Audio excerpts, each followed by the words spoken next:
Et c'est dans ce contexte de guerre que la RDC a chargé un milliardaire américain de sécuriser ses mines. Oumi Diallo, bonsoir. Bonsoir.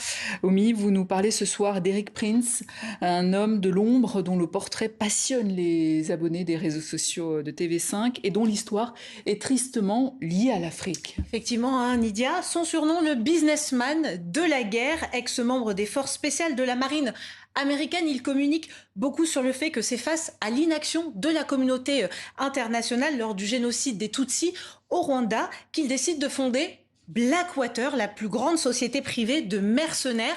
Regardez, hein, entre 2001 et 2009, la société réalise un chiffre d'affaires d'1,6 milliard de dollars en contrats fédéraux en Afghanistan ou encore en Irak. Ça, c'est sans compter les missions pour la CIA, pardon, donc top secrète, hein, tout est dans le nom en fait. Blackwater, au trouble en français, comprendre agir dans l'ombre et aller là où les États ne vont pas. Et avec des dérapages dramatiques, comme en 2007, quand les employés de Blackwater, justement, ouvrent le feu sur des civils irakiens. Ouais, 14 civils exactement tués à un carrefour de Bagdad. Le scandale pousse Eric Prince à revendre Blackwater en 2010 et à s'exiler aux Émirats arabes unis. 4 ans plus tard, 4 de ses anciens agents sont condamnés avant d'être graciés par, devinez qui ?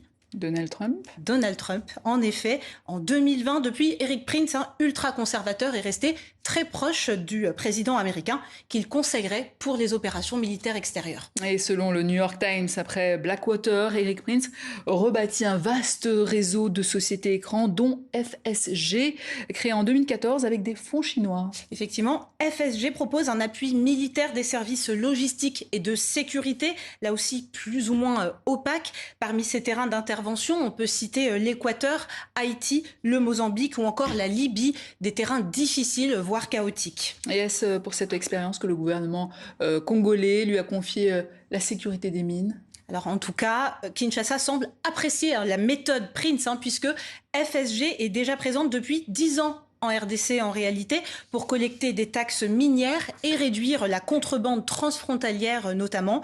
Face aux craintes d'acteurs de la société civile congolaise, le président Félix Tshisekedi a assuré que les ressources du pays ne seront jamais bradées. Merci Oumi pour votre éclairage dossier complet à retrouver sur les réseaux sociaux de TV5 Monde.